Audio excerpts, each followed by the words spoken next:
Salah satu kanal inspirasi dan kembali lagi di malam hari ini tentunya di Lampung Malam. Dan tentunya kita masuk ke segmen zona edukasi. Dan malam hari ini kita akan berbincang mengenai tentang Lampung Zero Prevalensi Penyalahgunaan Narkoba tahun 2027.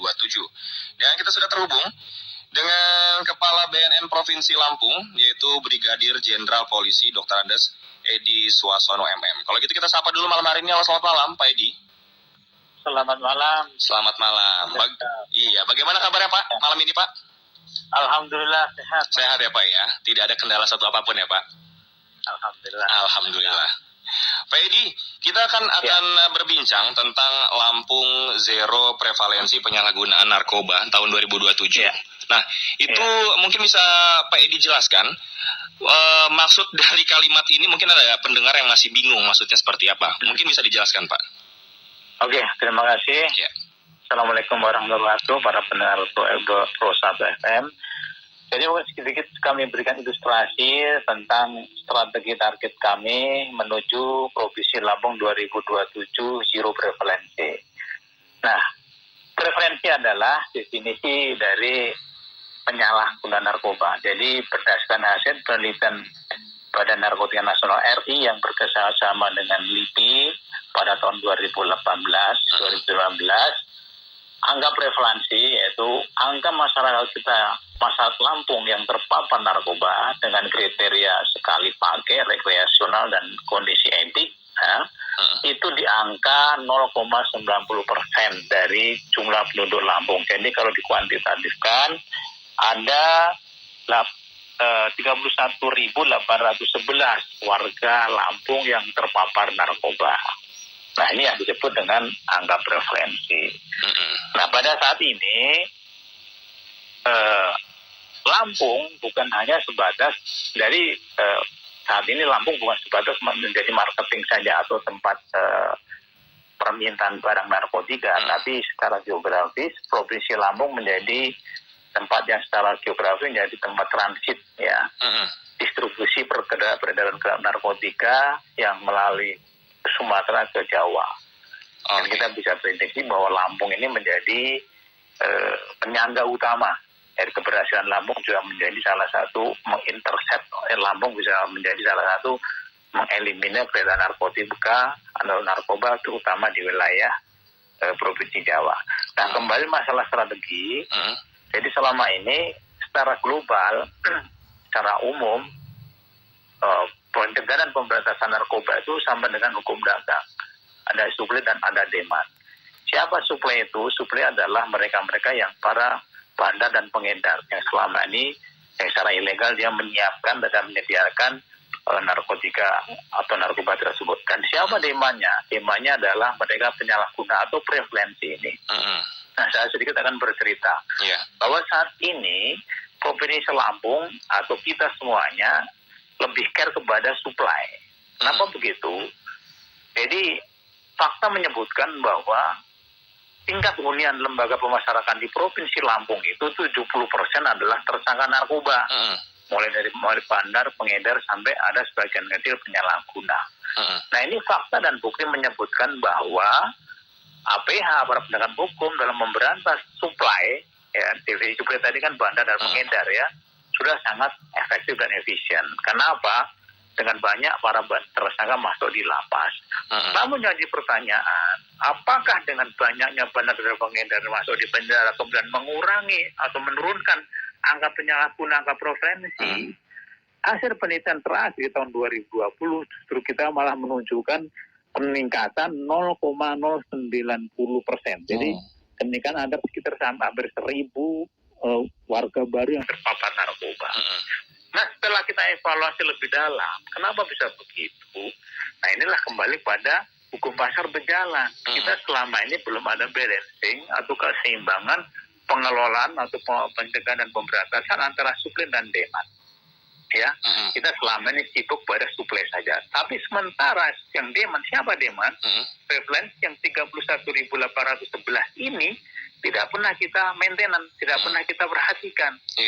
Nah, logika pasarnya, kalau kita kalau kita analogkan Mas, seandainya para penyalahguna yang 31.000 ini mereka sebulan saja kita asumsikan terkecil penggunaannya, mereka menggunakan 1 gram sabu saja ya.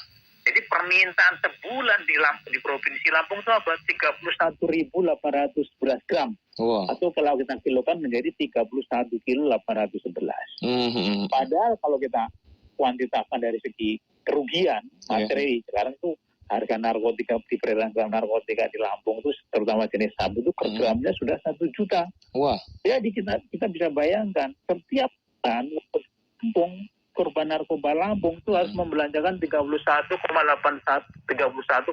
miliar Mas untuk membelanjakan narkoba ini. Ini kan angka yang cukup sangat fantastis kan, dan bukan angka yang kecil. Nah, detik ini apa sih sebenarnya bentuk maintenance dari para supply demand ini, penyalahguna ini? Nah, satu-satunya formulasi yang tepat saat ini untuk menurunkan demand adalah menyembuhkan. Oh iya, benar. Ya kan? Nah, bagaimana formulasinya? Ya, satu-satunya formulasinya adalah rehabilitasi. Nah, inilah kami sudah hitung-hitung. Kita tahun 2022 ini kita sudah memprioritaskan bahwa program rehabilitasi adalah di samping program prioritas saat ini menjadi program prioritas secara nasional BNN. Jadi kita saat ini menjadi core bisnisnya BNN adalah optimalisasi rehabilitasi. Nah, hitung-hitungannya begini, Mas dan para pemirsa sekalian. Jadi sekaligus kami sampaikan faktor peluang dan faktor kendala terkait dengan kita menuju 2027 zero prevalency. Satu, sekarang peluang-peluang atau potensi yang bisa mendorong itu bisa terlaksana. Satu, ya, secara regulasi Pemda sudah membuat Perda. Perda nomor 1 tahun 2019 tentang P4GN. Nah, Perda ini menjadi salah satu hal yang sangat prinsip, terutama untuk membackup para pelaksana, terutama para IPWL dan dinas kesehatan termasuk rumah sakit negara sebagai leading sektor, sebagai pelaksana kegiatan rehabilitasi untuk menganggarkan dengan menggunakan dari APBD. Ini menjadi pondasi dasar utama. Yang kedua, bahwasannya berdasarkan keputusan Menteri Kesehatan tahun 701 tahun 2018, ini di Lampung ini ada 50 IPWL. IPWL adalah rumah sakit termasuk puskesmas yang ditunjuk menjadi institusi penerima wajib lapor atau IPWL. Yang tugas dan pokoknya adalah melaksanakan kegiatan rehabilitasi, baik rehabilitasi inap maupun rehabilitasi jalan. Nah, ini peluang yang sangat luar biasa dan saya bandingkan provinsi lain tidak seperti Lampung. Lampung sangat luar biasa sekali. Dan yang kedua, potensi yang menguntungkan bahwa IPWL ini sudah tersebar di seluruh kabupaten provinsi yang ada di Lampung ini. Jadi rata-rata setiap rumah sakit daerah mereka sudah menyandang predikat IPWL. Nah, kemarin kami sudah hitung-hitung. Jadi selama ini produktivitas rehabilitasi kita setahun hanya diandalkan kepada BNN dan jajaran. Kita punya 1 lokal Kalianda dan 5 BNN jajaran yang setiap hari kita melakukan kegiatan rehabilitasi, dan produktivitas kita 1 tahun dari 10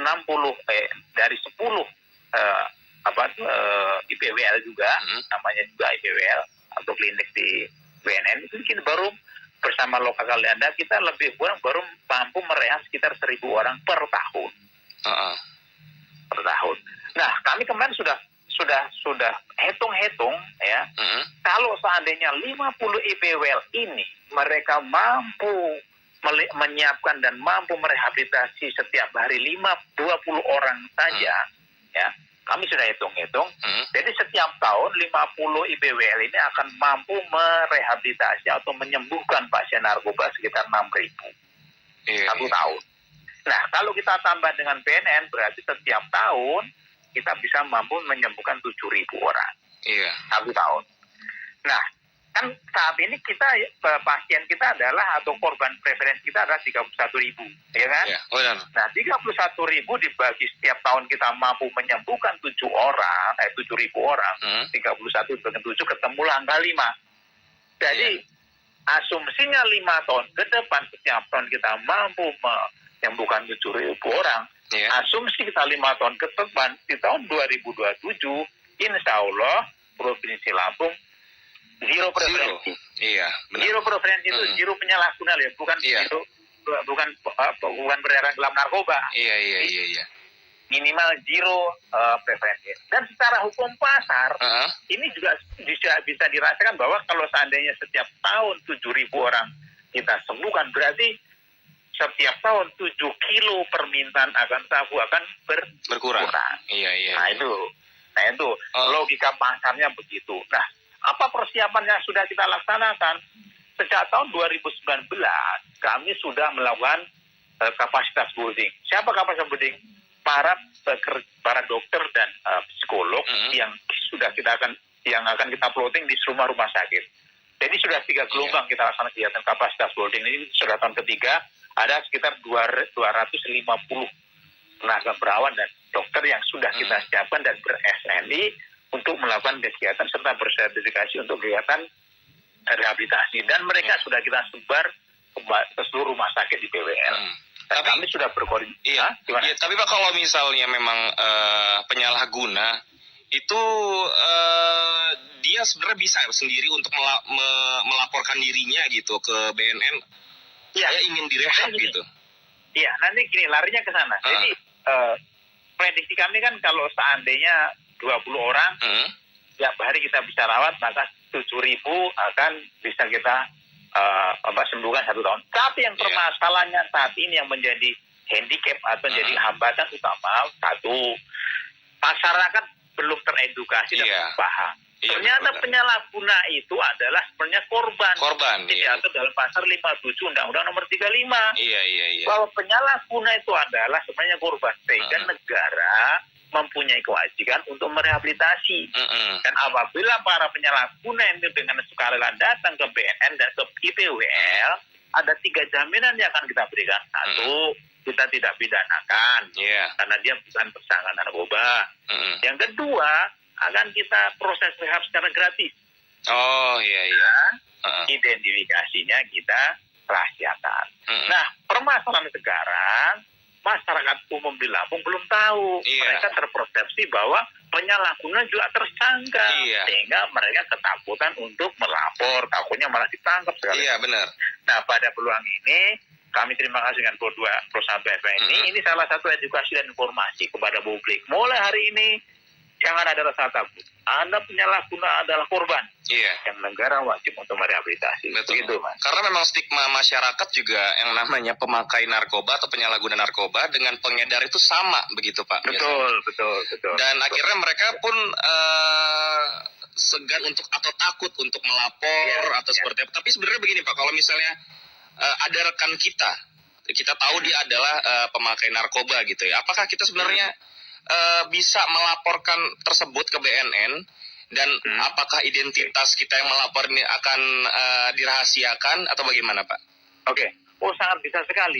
Bahkan menurut undang-undang di Undang-Undang 35 juga salah satunya diatur. Salah satu klausul bunyi begini bahwa apabila orang tua yang mengetahui anaknya, apalagi anak di bawah umur terpapar narkoba, dia tidak melapor, maka ada sanksi ancaman pidananya 1 tahun.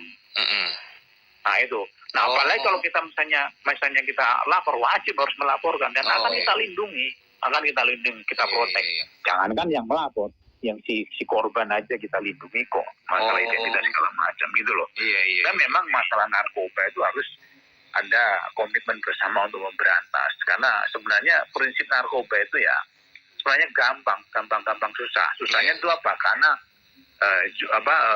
profit yang sangat besar, disparitas profit yang sangat besar itu sangat mempersulit, karena dengan keuntungan yang besar bandar itu dia bisa menyulap semuanya. Sehingga bagaimana? Harusnya yang menjaga meloloskan, harusnya yang menangkap malah ditangkap. Nah itu karena dengan kekuatan besar bandar inilah makanya dia bisa mempengaruhi semuanya. Kembali masalah komitmen tadi. Betul. Jadi memang tugas kita di sini adalah membuat stigma kepada masyarakat bahwa sebenarnya merubah stigma. Penyalahguna itu adalah korban sebenarnya. Korban. Bahkan sampai sekarang ini pun saya sendiri pun sebenarnya mikirnya masih sama gitu Pak, yang namanya pengedar dan penyalahguna itu sebenarnya sama gitu. Tapi bagaimana cara ini Pak, kalau misalnya dia ini penyalahguna, setelah dibawa ke BNN ternyata dia benar-benar hanya penyalahguna, tidak pengedar, itu bagaimana Pak? Langsung kita jadi gini, seandainya nanti datang, sini test case-nya begini, contoh kasusnya misalnya ada keluarga saya, terpapar narkoba, saya datang ke BNN, nanti akan langsung dilakukan kelihatan asesmen, ada 2 asesmen, yaitu asesmen medis dan asesmen sosial. Nah, fungsi asesmen medis ini untuk satu mengetahui sampai sejauh mana ketergantungan terhadap narkoba di pasien ini. Yang kedua, dengan ketergantungan tersebut dan pola-pola pemakai segala macam, sehingga si asesor mampu bisa memprediksi kira-kira pola rehab yang akan dilakukan apa. Apa kalau misalnya dia sudah kondisi etik, ya harusnya nanti direhab inap. Tapi kalau sementara masih situasional atau rekreasional atau bersifat halusinatif, ya ini nanti akan dilakukan kegiatan rehabilitasi bersifat rawat jalan. Nanti ada kegiatan segala macam. Nah, setelah itu baru ada juga asesmen sosial juga. Ini asesmen sosial itu penting. Ini terkait dengan masalah, sebenarnya masalah COVID dengan masalah narkoba itu beda-beda tipis pola pencegahannya. Sama dengan kalau COVID begitu terpapar positif kan langsung diisolasi. Kan takut menular. Nah, sama narkoba juga demikian. Mereka harus diisolasi, terutama isolasi dari mana? Antara penyalahguna dan para supplier, mulai bandar dan pengedar. Karena memang hanya para pengedar dan bandar itu dia sangat sekali getol untuk marketing itu. Bahkan kalau perlu para penyalahguna baru diberikan gratis. Karena sifat halusinatif dan endingnya itu yang dimanfaatkan para bandar untuk menjerat para korban. Sekali orang pakai, otomatis dia sudah terhalusinatif, dia sudah kena. Makanya ini jahatnya narkoba. Kalau orang sudah terkena, di program rehabilitasi kita dulunya bukan menyembuhkan, Mas, tapi memulihkan. Karena memang narkoba itu tidak bisa disembuhkan memang. Hanya memulihkan. Makanya sangat berat sekali sama kondisinya itu. Begitu mungkin. Ya, nanti kita akan lanjutkan Pak. Mungkin nanti kita akan bahas lagi seperti apa tahap-tahapan ketika direhabilitasi agar orang-orang ini, mungkin ada yang masih malam ini ada yang mendengar, dia adalah pengguna tapi dia takut mungkin dari teman-temannya jangan direhab karena bakal begini-begini. Nanti bakal kita bahas Pak setelah ini. Kita rehat dulu sejenak untuk mendengarkan lagu dulu agar pendengar di rumah juga bisa memikirkan apa yang kita obrolkan untuk malam hari ini ya Pak. Baik pendengar, kembali lagi bersama kami di Zona Edukasi dan kita masih bersama Kepala BNN Provinsi Lampung, Bapak Edi Suarsono. Kita masih berhubung dengan Pak Edi. Iya. Nah, Pak, kita akan lanjutkan lagi obrolan kita tentang rehabilitasi nih, lebih ke fokus ke rehabilitasi karena memang masih banyak masyarakat yang mungkin masih bingung dan tidak tahu Pak caranya ketika kita mungkin ada keluarga yang penyalahgunaan, kita mau melaporkan atau bahkan kita sendiri yang mau melaporkan bahwa diri kita itu sebenarnya penyalahgunaan, kita pengen sembuh. Itu bagaimana sih Pak caranya?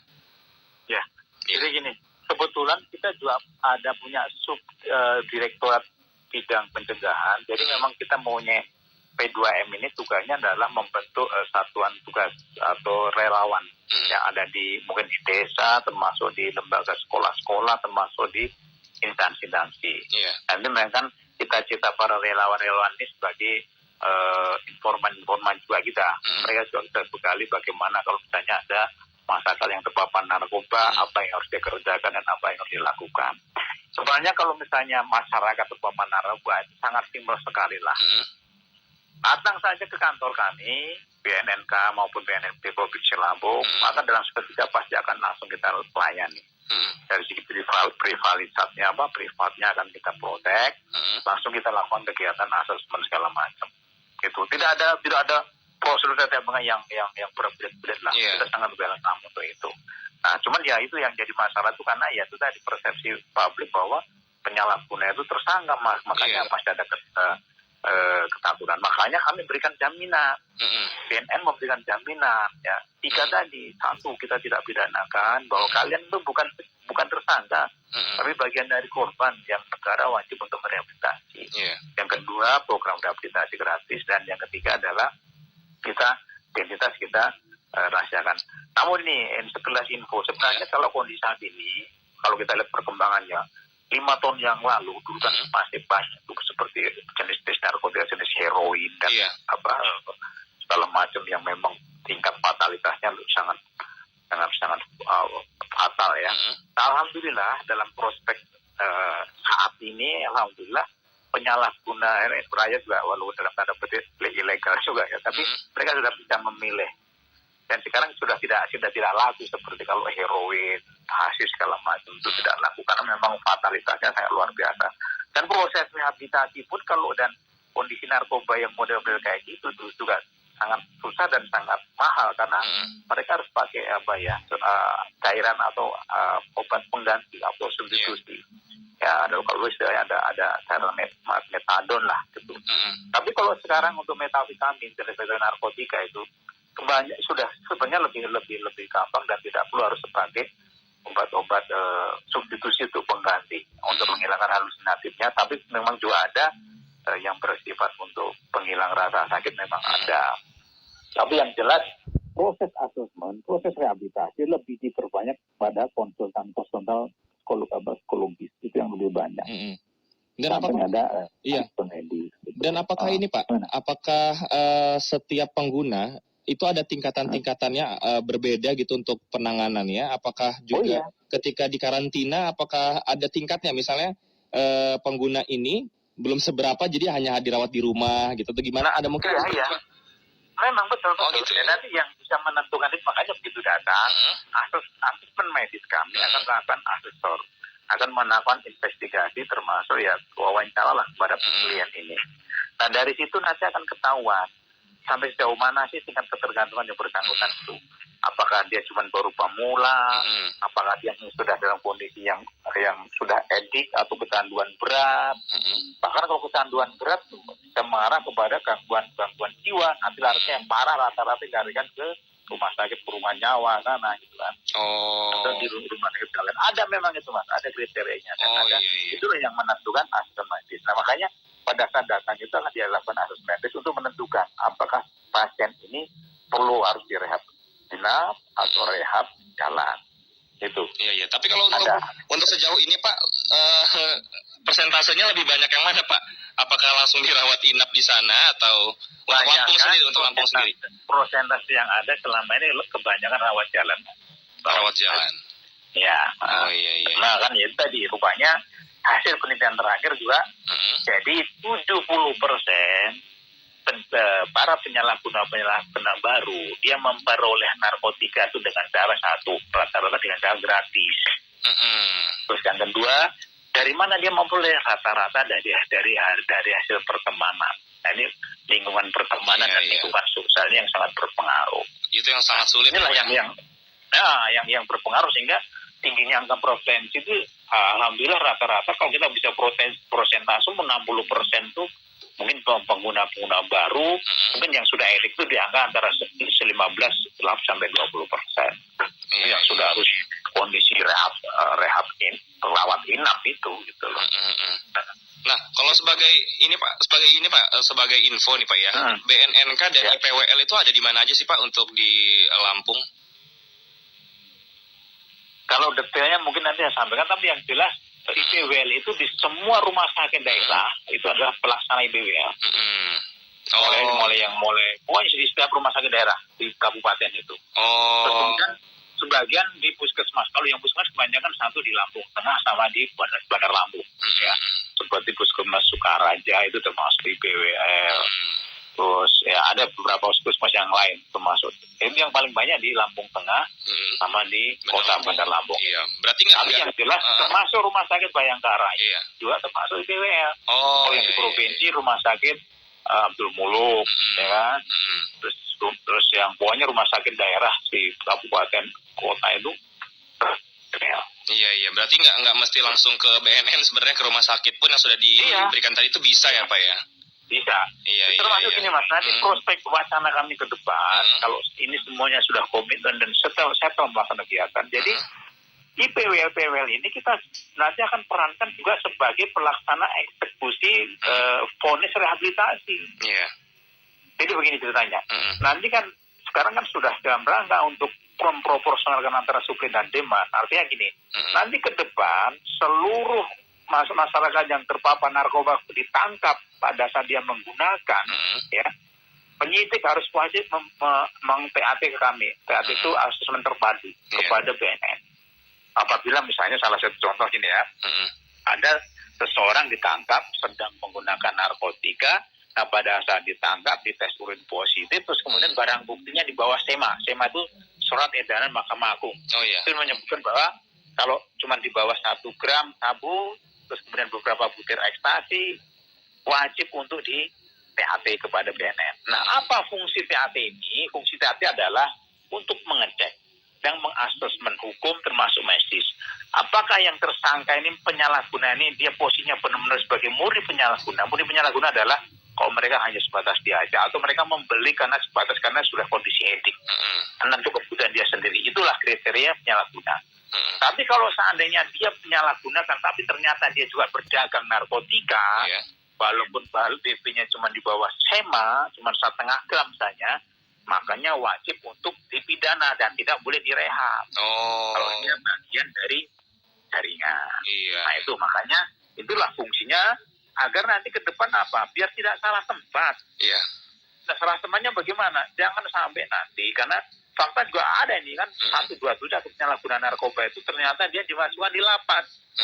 Karena pada saat dieksekusi, jaksa juga tidak ada anggaran untuk bisa membawa ke Lido sana atau membawa ke Kalianda, seperti misalnya kasusnya di Waikanan ya.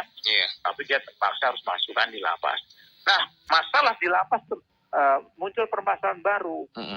Dulu dia hanya sebatas penyalahguna.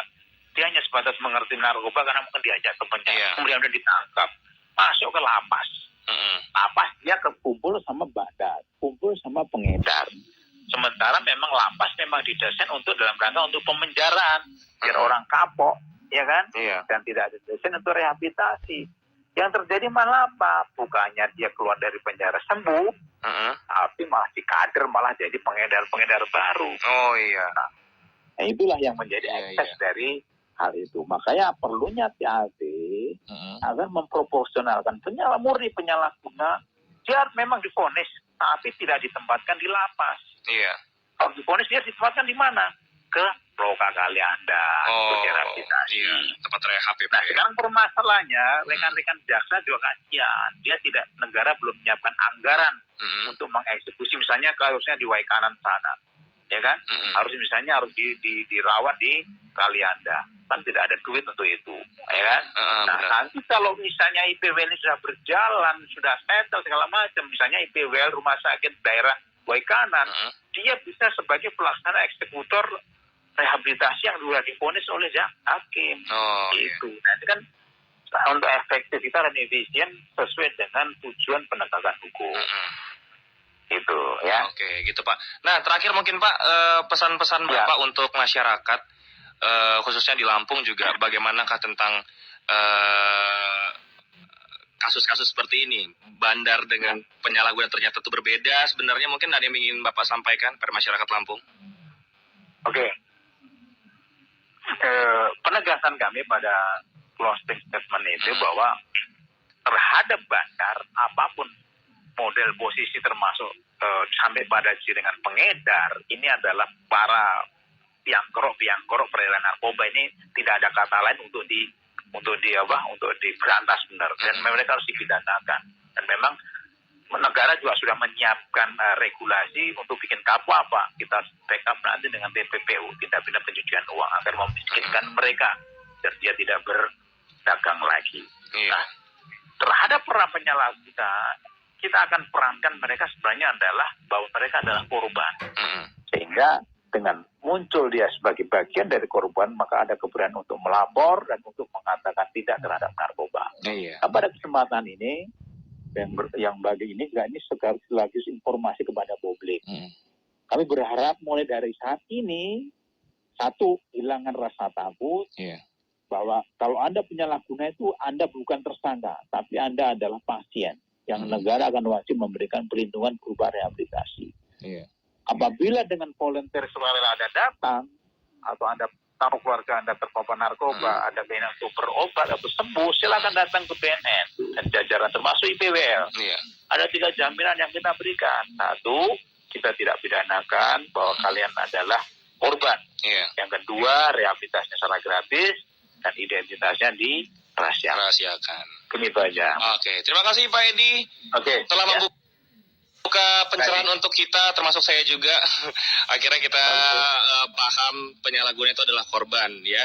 Belum tentu dia tersangka. Jadi memang kita harus tahu berbeda dua hal tersebut, ya. Ya, Ya, benar. baik, terima kasih Pak Edi. Mungkin kita akan bisa berbincang-bincang di hari selanjutnya. Tentu kita masih butuh pemahaman lagi tentang masalah narkoba ini, Pak. Oke. Iya, terima Oke, kasih. terima kasih. Selamat lanjutkan aktivitas, Pak. Selamat istirahat. Oke, terima kasih. Salam Iya. sehat tanpa narkoba. Salam sehat tanpa narkoba. Selamat malam, Pak Edi.